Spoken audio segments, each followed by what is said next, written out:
Corey, how you doing, man?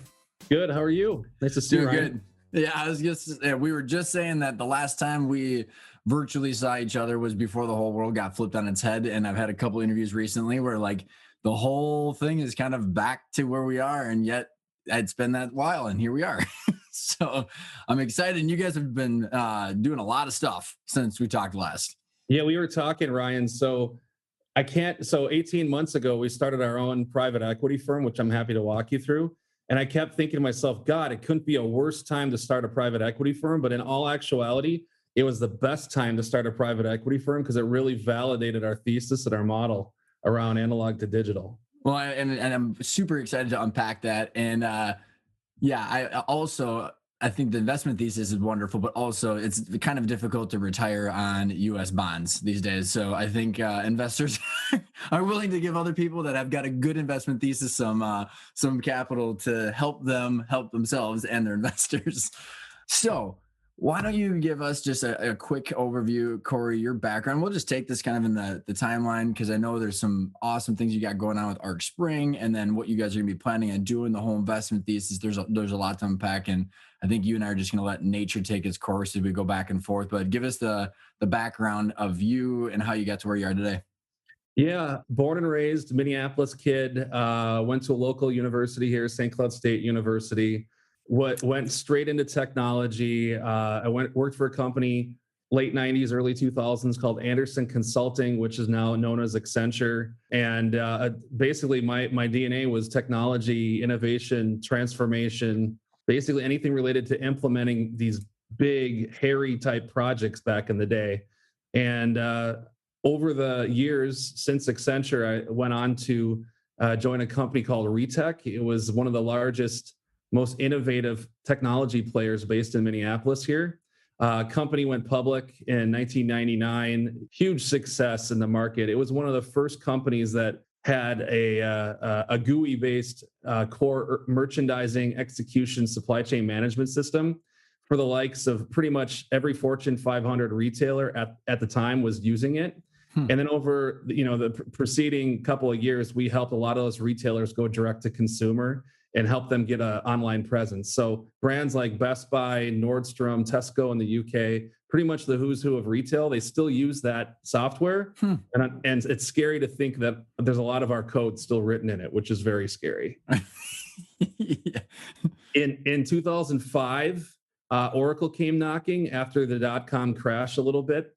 They're looking for ways to get into micro verticals. And if you remember, Oracle back in 2005, they'd just done the hostile takeover of PeopleSoft, and they were growing their apps business. And at the time, Oracle was predominantly a database software company. There really weren't a lot of applications to drive businesses. Mm-hmm. And one of the thesis that Larry Ellison had was to really own an industry and to become dominant in an industry, you had to have micro vertical solutions. So Retech was the dominant provider in retail. And I think at the time our market share was like only 5%. So it was highly fragmented. It was a growth market, but Retech was the number one provider of retail solutions. And it was a thesis within Oracle. And basically it proved out that the more you can speak to running a company's business, then all this other stuff like database and middleware and hardware, cloud, it all comes with it. And so that was back in 2005. And it was a front page of the Wall Street Journal bidding war between SAP and Oracle. And once Larry Ellison gets involved, he's not going to lose to anybody. So he bought Retech in 2005. And in 2005, Charles Phillips was the then president of Oracle, anointed Duncan Angove king. And so Duncan was the general manager and divisional CEO of what we called Oracle Retail, which was a brand. It was, in private equity speak, it was a roll-up within Oracle. Retech was the platform. Then we snapped on about $1 billion worth of software acquisitions on top of it.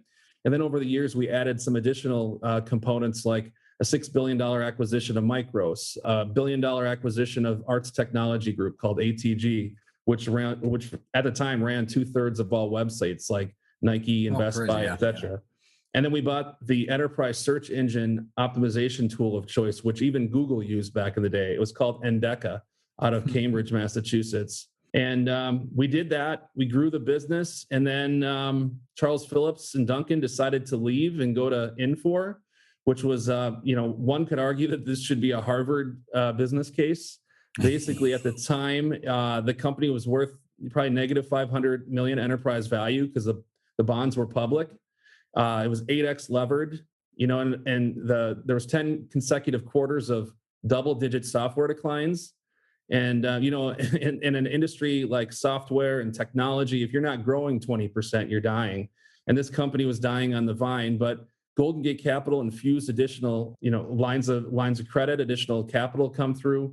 We bought Lawson Software in St. Paul. We took it private, and the team at Lawson did a great job. It became a destination platform for us to rewrite a lot of our software and make it micro vertical focused.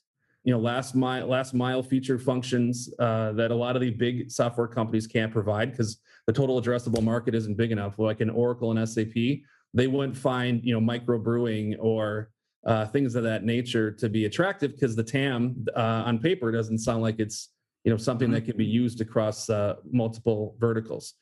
We did that. We relocated the company to Manhattan. We created a design agency that was huge. I mean, we were one of the first companies to put aesthetics and beauty and usability of the software at the center of everything we did. I think a lot of people would say, software isn't the issue when people don't adopt it. It's not typically the software. It's typically the look and feel and the usability of it. Because the software is just a database, right? It's just like, are people going to use it? How much do they hate it? And how much do they hate it? So our tagline was enterprise software sucks. And we actually had posters throughout our offices in Manhattan that said enterprise software sucks, meaning how do you make it the best part of someone's day? If they're taking like an Uber into work, that was a pretty good looking UI. If they're using Zenefits or if they're using any of these, Google is simplistic for search. Like, then why do they have to sit in front of a clunky computer with old green screens, right? So we wanted to make it the best part of a business consumer's day. So Charles Phillips was the CEO, Duncan Angove was the president. I was a divisional CEO under Duncan and the guys. And, we just jammed at it. And, 8 years later, we sold it to the Coke industry guys who then took Infor private. And then we decided on the backs of that sale to take a break and figure out what we wanted to do when we grow up. And what we've always wanted to do was to create our own private equity firm, and happy to walk you through it. But we're excited so far. We're 18 months in, and we think it's pretty unique that you have a bunch of technology operators that have spent 25 years for each of us, that all we've done is deliver analog to digital innovation for companies as large as Tesco and Boeing and as small as, $50 million companies that have deployed our software as a cloud service. Love the background, and it's going to provide a nice lens to be able to unpack where we're going to be going with ArcSpring, what you guys are doing, because I think your investment thesis is super interesting, and it's about the recipe for success. So I'm just going to throw you some just random anecdotal stories here, Corey. So there's so many PE firms right now that are just rolling people up. I've told this story. I got multiple examples where, there are firms buying large companies to literally sell all their portfolio companies by the end of this year for the multiple arbitrage. I've watched others.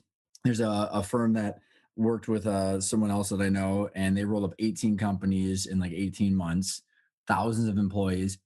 And the difference, and I'm trying to make a distinction here, the difference is those people were financial jockeys, know how to their spreadsheet. Corey, the growth rate was 45 degrees up. Everything's going to work out perfectly. And here's what I said. And it's so funny when I talk to business owners that are normal operators, Corey, I'm like, can you imagine rolling up 18 companies? And let's say all the systems integration works perfectly. You still got to manage the people. And then every operating business owner goes, because they know how difficult the integration is. Because it's not just on a spreadsheet. There's people and systems that actually have to work together to make profits, to generate cash, to generate a valuable business. So I don't know. I don't know if I'm looking for any specific comment, but it's like just what you had said, the fact that you're operators and you integrated these companies in the past. What challenges do you see with integration, and how does that getting brought into ArcSpring and what you guys are doing? Well, you had a lot. You had a lot there, Ryan. So let me. I know that I'm a victim of doing that. I apologize. So let me dissect this a little bit. So the easy answer is and I'm happy to introduce the rest of the team too. But when we sat down and put this together, the easy answer could have been, hey, why don't you just go become a CEO of a software company? I mean, you guys have done this for 20 years. You've done software roll-ups. Why are you looking at doing something different? And the truth of the matter is, it is simple, and we are simpler, and we have done it before. We've done it at Infor, we've done it at Oracle, we've done it a variety of different places.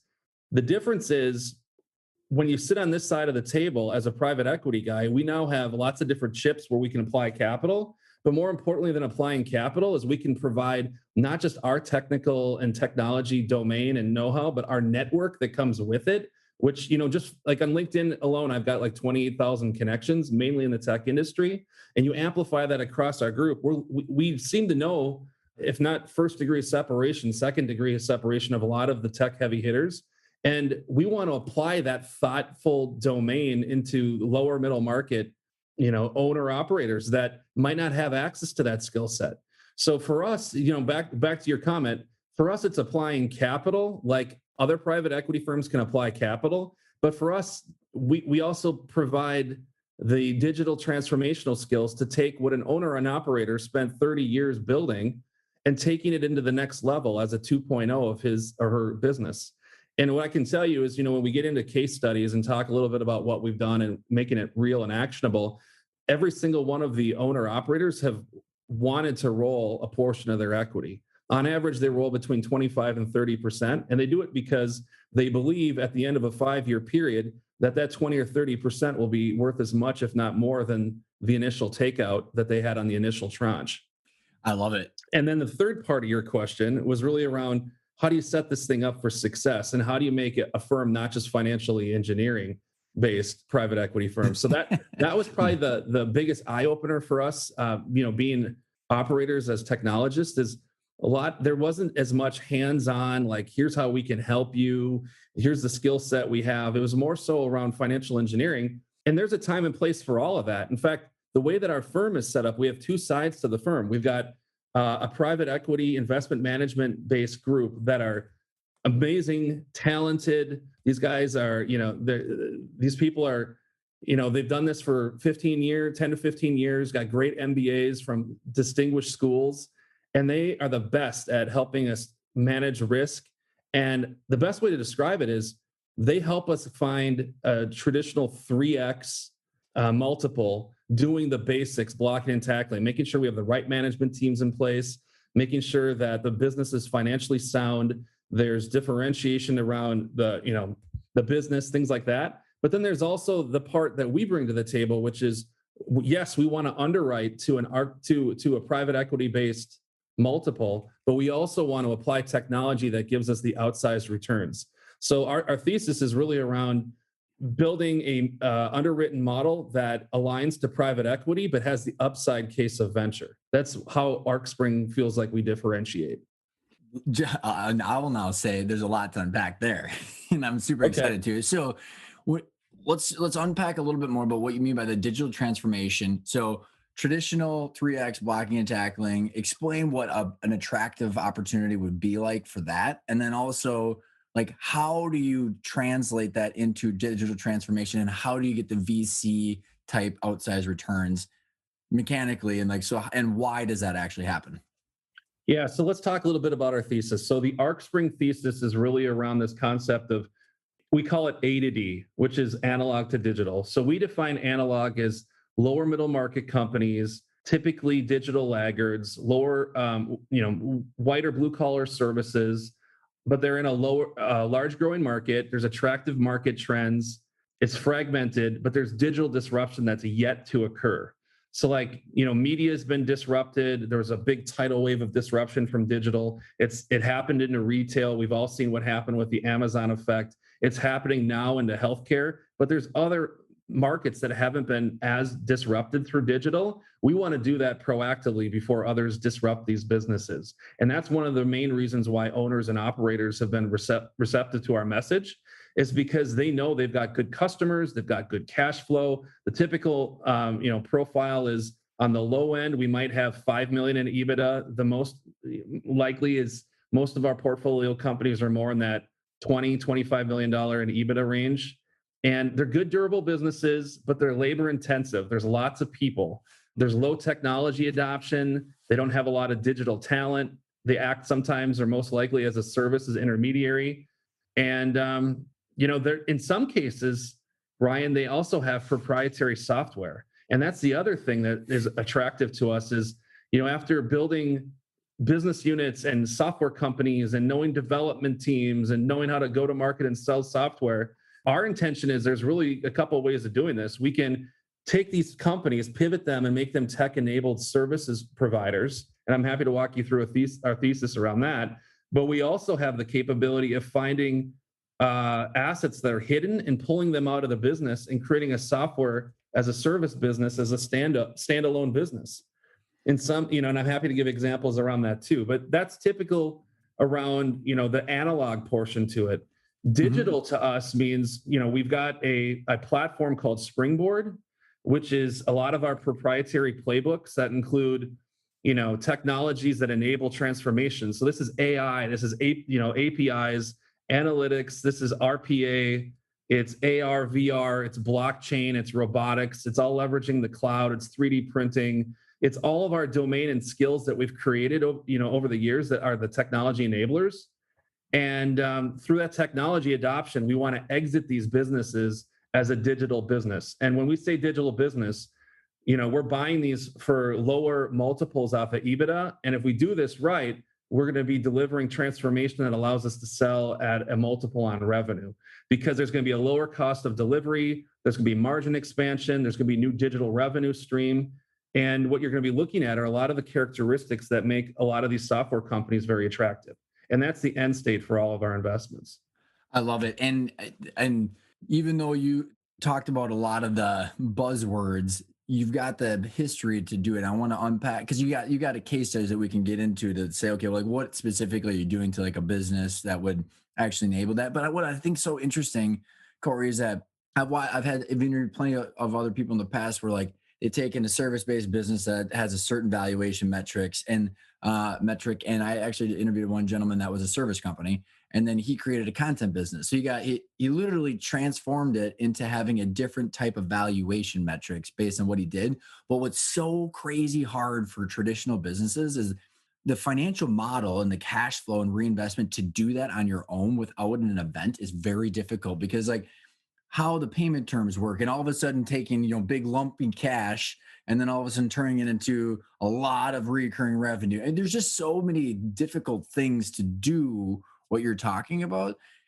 But the outside, the end result is so worth it because of why you're doing it, because like how it gets valued and what the potential is. So I don't know if we want to jump right into like one of your case studies on this, or if we want to go back and talk about how you guys are actually finding these companies and kind of the first part of the journey, whatever. I don't really care which direction we go. Well, let me credentialize the rest of the team, because I think it also helps differentiate why some of these owners and operators want to work with us. So yeah, and you just didn't pull up Fast Company and like rip off all the names of all the AI, blockchain, and VR. And all the stuff that's on like every column in Fast Company. Like there's actually people and expertise behind it. Yeah, let me talk about the people a little bit. So, and first of all, there's something to be said for spending 20, 25 years in the tech industry and being an operator and working with end consumers and customers, as opposed to, spending 25 years behind a spreadsheet. So there's a time, right? There's a time and place for everything, but let me credentialize our partners. So Duncan Angove is another co-founder and managing partner. Duncan was the gentleman I mentioned that took Retech public back in '99, was a divisional CEO at Oracle, helped create that business. I've worked with Duncan for 19 of 21 years of my career. And it's funny how you can work in an environment where you not only like, but you respect each other. It's to me in this day and age, it's almost heavenly, right? So he was the president at Infor as well that helped lead that turnaround, and I was one of his right hands. His twin brother Simon Angove is also a co-founder and managing partner. He worked for two Vista equity-backed companies. One is the CEO of Central Square, another as the CEO of Superion. And prior to that, he was a divisional CEO of a company called Verint. It's a publicly traded company that focuses on call center technologies. Oh, yeah.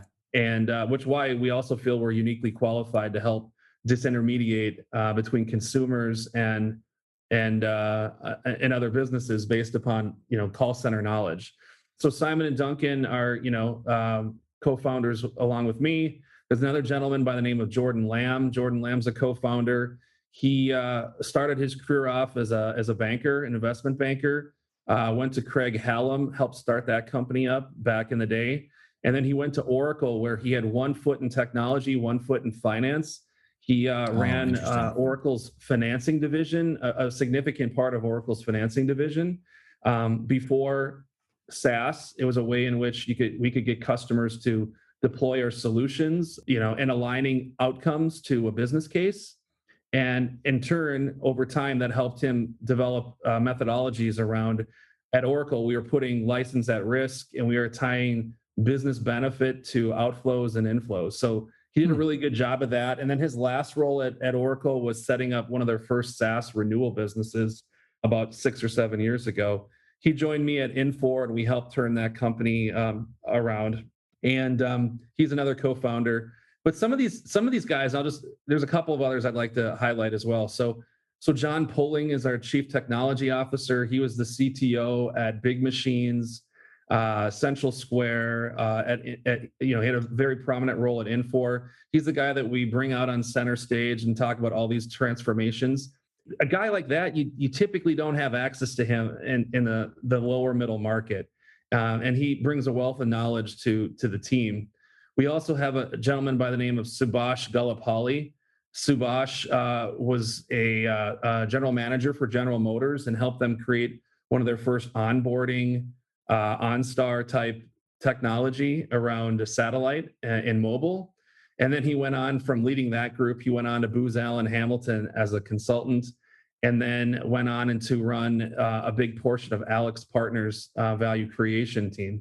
And if you've heard of Alex Partners, it's another premier group that not a lot of companies can hire. I mean, I know we hired him at Infor to help us look at some areas of cost reduction and some analysis, but if you're a $50 million a year company, it's kind of hard to hire firepower like that. And then we've got a wide variety of investment management professionals that are top notch. I mean, these guys came from Audux, Rockbridge, Growth Capital, New Capital Partners, and they're exceptional at helping us underwrite deals to get to a great multiple. And they're very good at working with portfolio companies to make sure they transition their businesses properly. Because the last thing, besides, as a business owner and operator, you want to cash out and make money and get a reward for all the hard work you've done over the years, but you don't want to leave it in the hands of somebody that's going to crater your business. And these investment professionals are very good to make sure that we do what needs to get done to transition properly. So yeah, I don't know. There's a lot on that answer. I would love to make a comment on it, is that why this is important for the listeners is how you just described your partners is, regardless of someone's like whoever they're talking to as a potential acquirer, any PE firm, right? Like, what are they going to do and who's behind it? Because I've watched, like when you and I were talking about some of these stories of these PE firms rolling companies up and having no essential like risk in the outcome, because you're just going to hot potato it to someone else. Like, people need to know. And there's literally like there was on that multiple $billion fund one that I'm thinking of, there was like 15 people and they only knew spreadsheets, right? So it's like the really understanding who comes with the money and the investment thesis behind it is so important. So you're bringing up a point that, I look, we're in early days, right? We're month 18 of creating this, but I like to say we've been doing this for 25 years because we've been delivering upon this analog to digital for that long. But, one of the things that is attractive to this space is we want to reinvent in our own shape, way, and form private equity. Like typically the private equity model is you have a bunch of bankers in a financial model, and you'll hire operating partners on a part-time basis or on specific projects that may or may not have a vested interest in the success and outcome of those portfolio companies. They're on an hourly basis or a contract basis. We are the operating partners, right? So we're making those investments where we're geared towards MOIC. I mean, these investments that we're making aren't for the faint of heart. I mean, these people aren't cheap. And there's a reason for it, is because if somebody just wants, if an owner operator is okay with just leaving it in the hands of a private equity firm with a traditional multiple, and hopefully things get better and transform and all that, that's one thing. But for us, we just feel like we're set up for pivoting these companies. I mean, we have an office in Atlanta, brand new office. We have 14 full-time employees. 7 are on the value creation side. The other 7 are on investment management. And we just feel like we're a different kind of private equity firm. We're bringing that software domain that, I get this question every day, Ryan, which is, why don't you guys just start your own software company or become a CEO? And my point is, it's so much more fun sitting at the table and influencing all these other companies, but there's also something different around what we're doing. I mean, we don't want to be a Tomo Bravo. We don't want to be a Vista Equity Partners. We're not buying software companies. We're buying companies that should be software companies. Ooh, and it's a small nuance, but it's important to understand that. It's like, if somebody would have had an opportunity to have, I mean, would you back a group that wanted to create the next Airbnb by spending a bunch of money, spinning up a development team in Silicon Valley, and then hoping to unseat the taxi service? Our thesis is, let's buy the taxi service and innovate them from the inside out.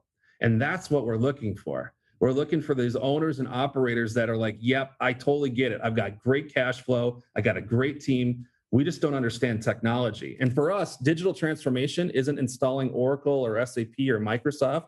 Ooh, I was just going to ask that.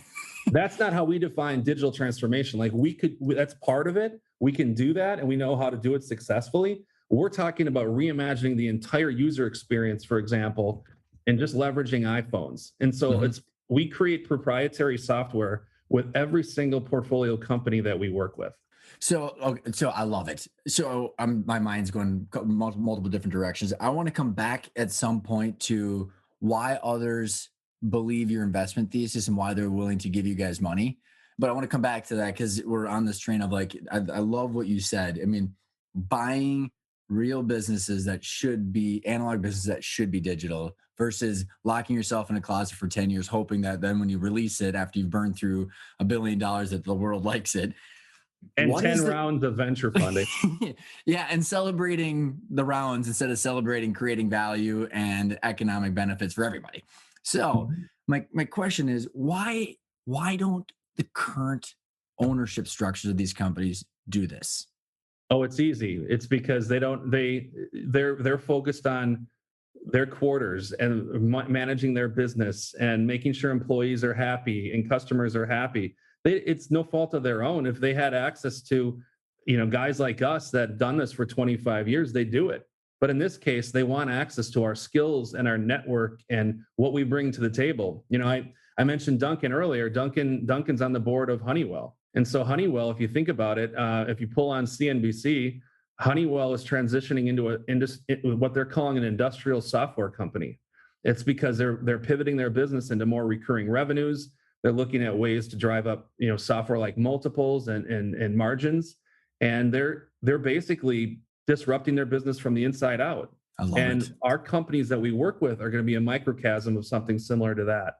What's the book called? Exponential Organizations. I think Peter Diamante wrote it or co-authored it, and they're talking about and it's very similar to what you're talking about with your Oracle setup, where he was explaining the big companies, they should actually create a sister or brother company that's independent, that can literally try to cannibalize the mothership.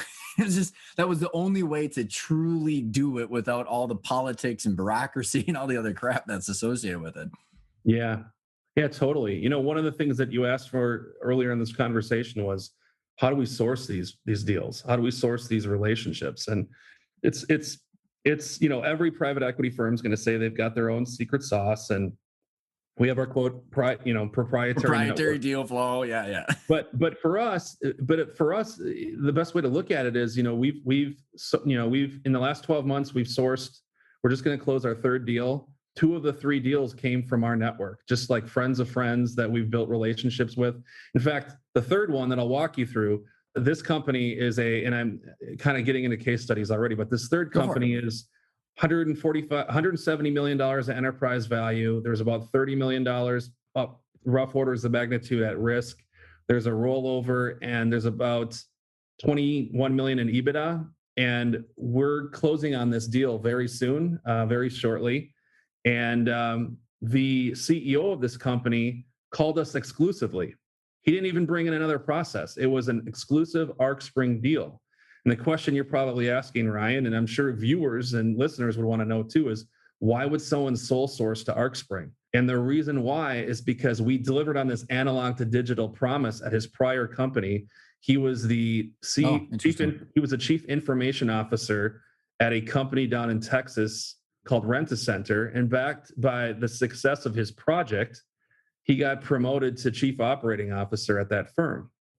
And he called us up and said, "Hey, look, we need access to capital, but we also need technology experience." And he knows that we're not just pie in the sky, sit behind a computer kind of guys. We get in the trenches and we help them set the strategy. We help them measure the implementation. We help them just build as much innovation into their business as possible.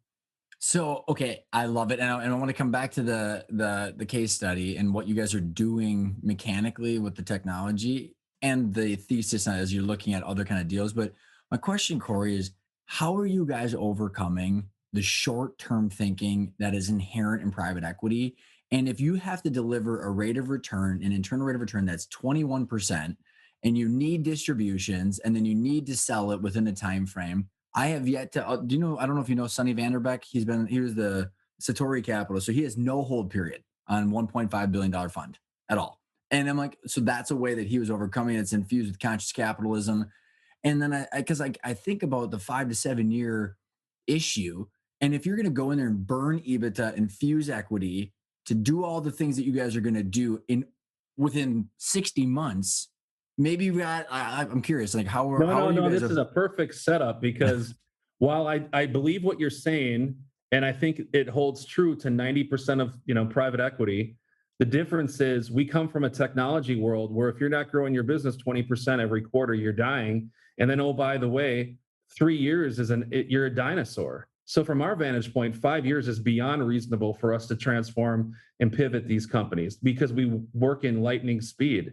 I mean, we're the guys that we're one of the original guys of agile, right? The whole concept of developing something from ideation we're talking weeks of development cycles as opposed to the old development cycle, which would take anywhere from 12 or 24 months to release a code of software, right? So at 5 years to us, while it might seem short on paper, if we're not delivering transformation within 3 to 5 years, then there was an issue. One of us came to the wrong deal. So super valid. There you go. That was a very legit answer. My other question would be then, and I'm just thinking through. So 2 parts of this story. The first part is when I implemented my ERP system at our company, it was like a $300,000 project, and I found out that most of our staff either A, doesn't like change, B, is not very smart, or C, like there's only a few amount of people that made that transformation. So the people part is a big issue. And then the second part of my comment, and then I'd love to hear your feedback, is there was a stat that I got from the partner that we do strategic planning with. And he got this stat, and I'll have to ask him where. So I'm not big enough to have a fact check, Jamie from Joe Rogan sitting there fact checking everything. But the 80% of, what the hell was the stat, Corey? It was like 80% of the failures that happen in the construction industry happen because they tried to implement an ERP system. Oh yeah, I mean that you don't need to fact check it. I'd say 80. Is it just that obvious? Just universal knowledge? It's that obvious, which is one of the reasons why a lot of software companies are struggling to pivot to the cloud, because the way that software companies measured success in the past was based upon shipping a CD or providing a download URL, and they called it successful. And what happened is it created this multi-billion-dollar business for the Accentures, the IBMs, the Deloitte Consultings of the world, because they were, quote, systems integrators, which was code word for getting the software to work with other software. And as you pivot to the cloud, the relationship doesn't end at the signature. The relationship begins at the signature. And so what I would say to answer your question, really the first, we're not looking to buy a company and then gut a company. We're not doing that. We're looking at buying companies that already have good management in place, good business in place, but they just need something added to it to make it better. And the first thing we do with any company is we bring in a chief digital officer or chief technology officer. And the goal of that person is to come in and help the DNA of the company, to help them stay aligned with our thinking, which is yes, we need to keep the lights on. Yes, we need to keep the profitability up. But hey, oh, by the way, CEO, CFO, you got access to this chief technology officer. We're going to drop in an expert from Oracle or Microsoft or Salesforce. And a lot of these lower middle market companies, they wouldn't know who to call to get somebody from one of those companies. And here we are dropping them in as a chief technology officer to transform these smaller, lower middle market companies. Yeah. How are you dealing with the people issue then? So like, okay, let's say the CEO is on board, CFO is on board. Maybe you got, some of the other people. Now you got the CTO sitting in there. How are you dealing with the rest of the organization? Well, keep in mind, remember, we're not doing ERP, so this isn't heart and lung surgery. I mean, we're trying That's to a very good point. we're Right? trying to avoid doing end to end gutting of your platform. No, we're not doing that. We're creating applications. Go back to my acronyms, because I love to throw them out as a technologist, right? We're looking at how do we take some of your revenue and pivoting it onto more of a recurring revenue model? How do we open up that possibility of creating a fintech platform? How do we look at instrumenting aspects of your business through IoT? Like, what are some of the areas in which we can create applications that engage your customer better? I mean, all these things are about engaging your customer. They're generating cash, not counting cash. Like, we don't want to come in and rip and replace financial systems or HR systems. We want to outsource any of that stuff that causes you headaches so you can focus on your business. I like it a lot. So let's go to the case study, because like these companies that you're talking about. So ideal, like, give us like an overview, even before you get into the specific case study, like what is a good opportunity? So like, let's walk through like maybe a couple different good opportunities, industries where you could see that hidden asset that might not be utilized, and then we can get into the case study. Yeah. And so, well, I like to say generalized services. Our services economy makes up roughly 2/3 GDP. And so for us, is the industry largely disrupted already? Is the market large and growing? Are there positive macro tailwinds? Is the industry fragmented? Does the company have a low level of technology adoption? Is it manual process today? Do they have brick and mortar or call center type businesses? Is the customer acquisition model mostly analog, meaning like television and print versus digital and targeted ads on social media? Is there an opportunity to build proprietary software in this company? Is the company an intermediary? Are they a broker? Are they an advisor? Is the business labor intensive? Those are kind of like the attributes that we're looking for, on top of whether, is it profitable, good management team, All things the like that. table stakes, yeah. But potential sectors of interest might be like, insurance brokers, insurance carriers, insurance services, third-party administrations, claims adjusting, things like that. Business process outsourcing, like finance and accounting, support services related to fleet management. I mean, there's just lots of stuff out there. There's specialized third-party logistics, like last mile logistics and transportation companies, localized freight, like boats, livestock, bulk liquids, like anything that is a micro vertical that people don't have that micro vertical experience. That's what we're looking at.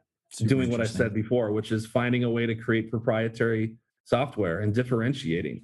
And that's by the way, that's the funny thing. The further you go down the micro vertical approach, so let's just say a specialized local freight around gravel, sand, topsoil, etc., there is not a platform on the planet that supports that business. So that company probably had to write their own software. So for us to come in, we could look at that and find ways to monetize that software. And potentially one scenario is rolling it out in other markets that this company doesn't serve. Let's say a gravel company in Minneapolis, they might not be international. So maybe we package up that software and run businesses and truck distribution in LA or San Francisco or Washington or anywhere else, because they don't compete, yet they got this hidden asset sitting on their books, which is they've created this proprietary software technology. And so that's an example where we can spin that out and get a software multiple for it. I love it, man. And I think there's wonderful examples there too, because I just think about all the experience that I've had inside of these different companies, Corey. Like, very rarely can one software run that in, like you just said, the micro vertical. Like, we had in the copy or manage IT space, it was e-automate. But then once we got into manage IT, it was ConnectWise. And now then you're just dealing with this pile of shit. Like you're constantly developing and trying just to get information. And there's one thing I want to add to that too, is that you mentioned enhancing the customer experience, which I think at some point our freaking economy has to realize, like, that's, by the way, the consumers wake up, they have to spend money, and then everybody else makes money. And like there was a Wall Street Journal article I read last year, Corey, that they were talking about software that these companies can buy to figure out how long to put people on hold to before they cancel. So they're spending money to optimize on pissing off their customers the most. And I'm like, wouldn't someone just think, hey, if we had someone that's spreading the word of mouth, like that's maybe better. Like, Well, I got a Freuder's fun-filled fact on that. So, when I went to business school 20 years ago, they used to say, "Hey, don't worry about your 5% of your customer base because if they talk crap about you, no one's going to hear it anyways." Well, that 5% now can be amplified on social media. You have to care about that 5% because that 5% could be hundreds of thousands of pissed off customers that are retweeting things on Twitter.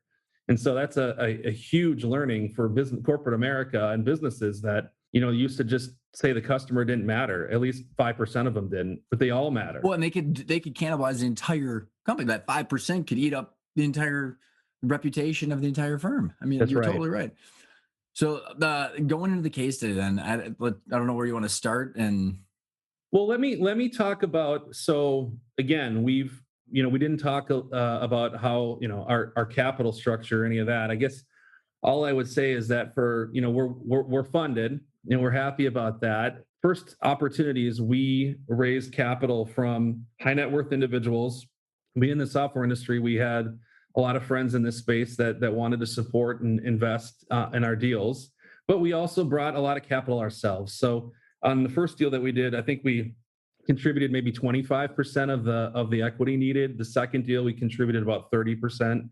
And that's a little unheard of in private equity. Most do maybe 2%, I think is kind of the average. And so we're putting our money where our mouth is. And frankly, we believe in our thesis so much, we want to get the outsized returns ourselves. And so there you go, money where your mouth is. Yeah, money where your mouth is. So I'll just kind of tell you a little bit about our first deal, and then I'll maybe talk about our deal that's LOI and we're about to close it out, because I think it best illustrates what we're trying to accomplish. So the first deal was more of a traditional roll up in the sense. So we did some thematic research. We found, and you're going to laugh at this because we're not as much sector focused as we're more so focused on finding companies across multiple micro vertical industries that can be disrupted using our technology skills. And so this example I'm about to give you is going to be complete stark contrast to the third one and second one, but I want to talk to you about it because the mechanics are the same, right? Because it's a yeah, like what you're trying to accomplish. Yeah, so we did some thematic research, and we found that there's 1.8 million kids in the United States that are playing flag football every year. And we found it's for a variety of reasons. I'm a parent. I'd prefer that my kids learn the fundamentals. When I was a little kid, I'd throw the big shoulder pads on and we just bump into each other. And I honestly don't feel like I learned the fundamentals of football until high school, and which is too late. Like, so what we're doing is, or what we looked at is there an overarching governing body that has like a dominant market share of flag football? And what we found is there wasn't. And so we went out and we bought a handful of platforms within North America that manage flag football leagues. And awesome. and over the last 9 months, we've essentially acquired 72 leagues with over 100,000 participants. So I'll say that again: 72 leagues in 9 months with 100,000 participants. And the thesis really is, it's a high growth market. We want to consolidate that market. There's multiple vectors to revenue. I mean, if you look at how they made their money as independent leagues, it was all on registration. If parents or players needed to buy flags or footballs or jerseys, they'd say, go to Dick's Sporting Goods. Like, we don't handle that. Oh my God. So the first thing we did is we created a website where all parents go to procure everything from, at a workflow. It's That's genius. I love it. yeah, so it's all direct to consumer. So they put in their order, it all gets shipped directly to their house. So now essentially we're an e-commerce retailer as well. And the other part of the thesis is we want to lower the cost of ownership and the lower cost to serve these parents and their kids. We created a technology-enabled services platform out of Dallas, Texas. We're located across the street from One Cowboy Way, and we actually have some office across the street from Jerry Jones. And so our DNA is from the Dallas Cowboys facility, and everything from click to call, click to chat on your phone, it goes straight to the centralized services group. And for us, we can improve player level or unit economics per player at a granular level. And so this is everything from you're gonna, when you're buying for 100,000 kids jerseys, that's a lot better than buying as individual league owners with 100 kids. We've created a rostering and scheduling platform using AI to help better set the tone for a more evenly distributed teams. So, and having this many players, and we're across 40 different cities across the country. Every major city is, part of this platform. We also had to create an application to basically become a logistics platform for referees. So at any point in time during a year, we've got 60,000 referees that we've got to get to the right field at the right time in the right location. This company, we like it. It's called Gridiron Football. It's under a parent company umbrella called One Sports Nation. And what we like about this and why we call it One Sports Nation is because this is just one part of the business. Like, we're testing all this software that we've written. We're testing it on our own platform, our own brand. But our intention here is there's two businesses and two ways in which we can make money and monetize this at exit. The first is just the simple basics like unit economic improvement, growing the revenue, growing margin. That's going to take a life of its own. But that software that we created, there's no reason why we can't upload that into a cloud. And now suddenly anybody that wants to start a league, whether it's lacrosse or basketball or normal football or traditional football with pads, they all can use our software too, and we just get a fee for it. Because today there's software that, there's a registration app that's out there. There's a customer care app, but not all of it tie it together, including a website that allows you to buy and sell your products. So would you spin that out into a different entity then to then potentially sell? That's an interesting point you bring up, Ryan, because short answer is yes, we can spin it off as its own software company, but then there's a part of us that looks at it and says, hey, look, that technology, it differentiates that sale. We might want to keep it. Like, would Airbnb or Uber sell their technology to make taxis run better? Maybe not, right? That's the core of their business. Well, the question is, are we making the assumption that these companies need to make money or not? Right. I won't digress. There you go. No, that is so interesting.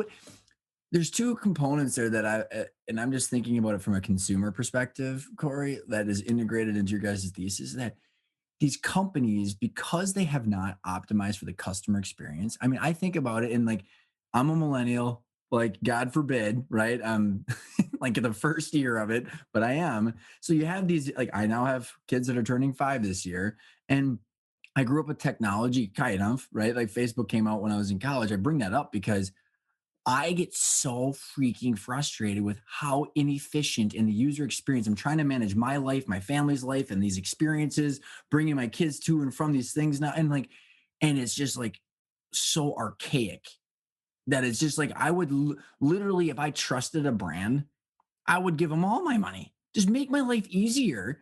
But instead, everybody's optimizing for their net income that year, so they're not investing in their experience. And it's just so obvious to me. I just don't know, like, how do you guys measure the satisfaction of your customers like that? Because I think about, like, you probably have to have some sort of gauge on that before then you launch the e-commerce, and they're going to buy the flags and the jerseys and all that other stuff. Yeah. I mean, there's a lot there to talk about, Ryan. I guess the best way to describe it is the parent engagement and the player engagement will more than make up for any delta that we have in the pricing that we increase and things like that. So Anyway, it's all about the customer experience. And I guess the reason why I say that is when you're selling software as software operators, everything they vote with their wallets.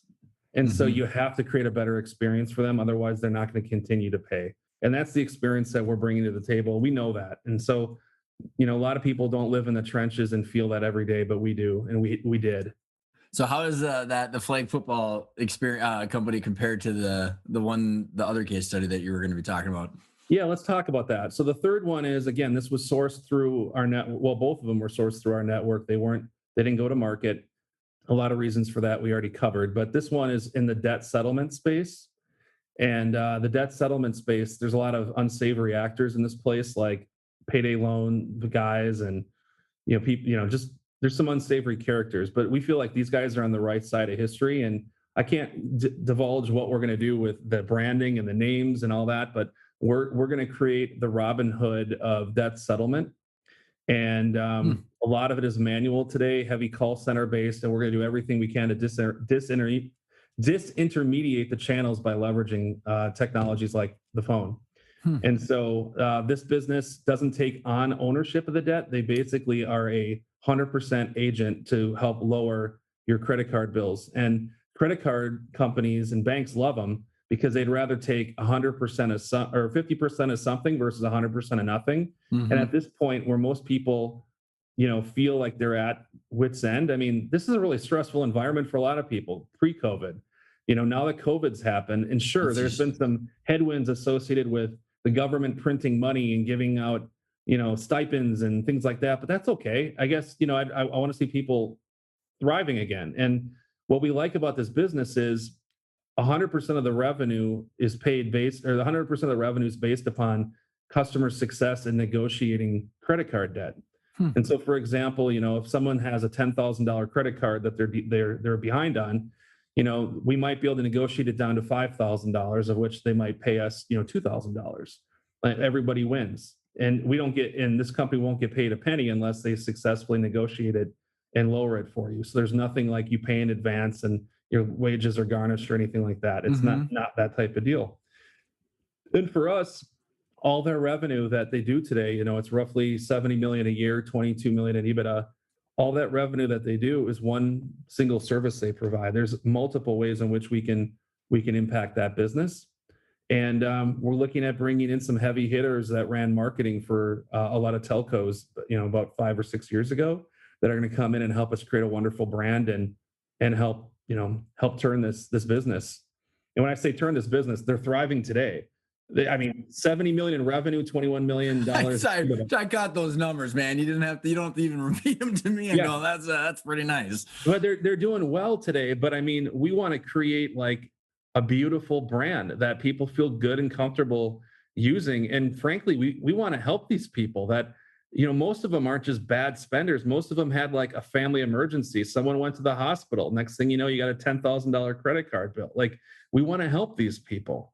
And this is the best way to do it. And we're going to, add some additional complementary services related to job placement or credit 101, finance 101, how they can't get back into that situation again.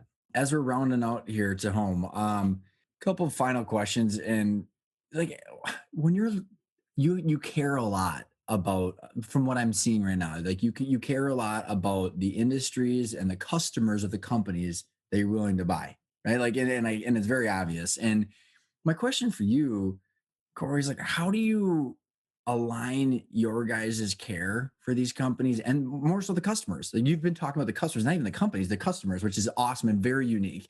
How do you align that service long term when you sell it? When we sell it, Hmm.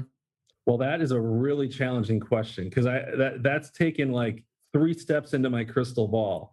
I think the best way to set up success from our acquisition to replatforming, infusing our digital experience, and then selling it. I mean, there's a lot of different outcomes based upon which micro vertical in it. It could be even a roll up to, or it could be part of an acquisition by another PE firm. Hmm. But to answer your question, what we want to do is we want to systemically replace as much manual labor today and digitize everything in the process we can.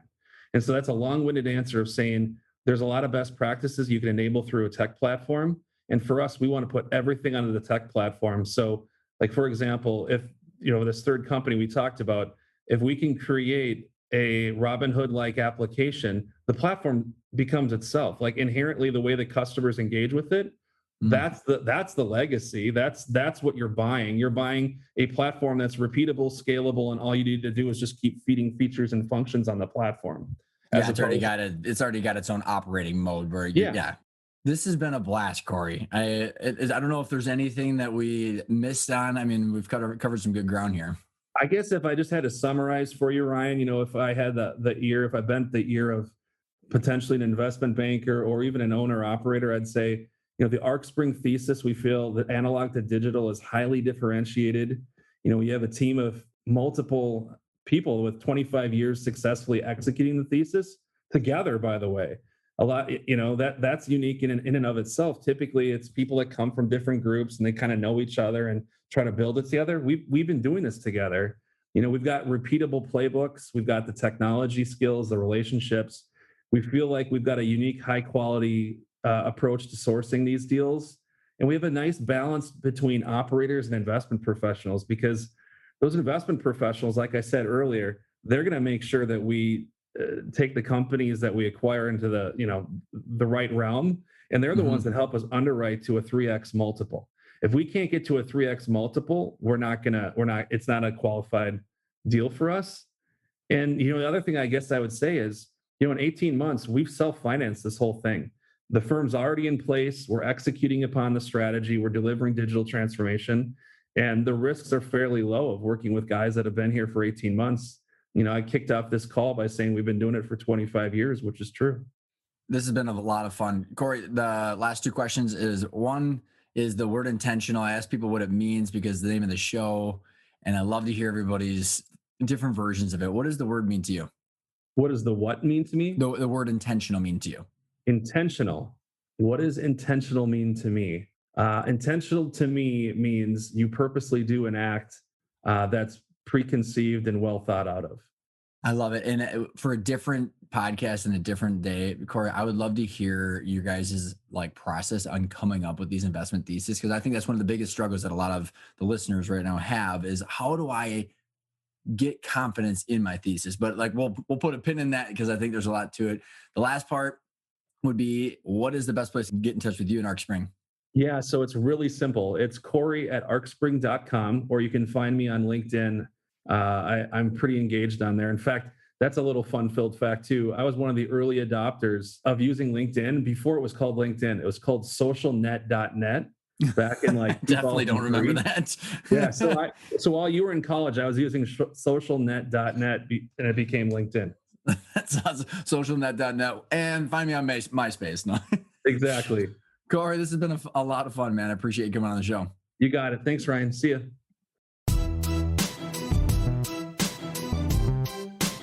Thanks for tuning into that episode with Corey. I hope you enjoyed it. I love how actionable that interview was. And if there's anything to take away from it, it is about how Corey views value. And if you're thinking about your business, what is it worth today? And what can you be doing to reinvest that cash flow, change your operations to accomplish the value creation that you want in order to have the exit options that you desire in the timeline that you want?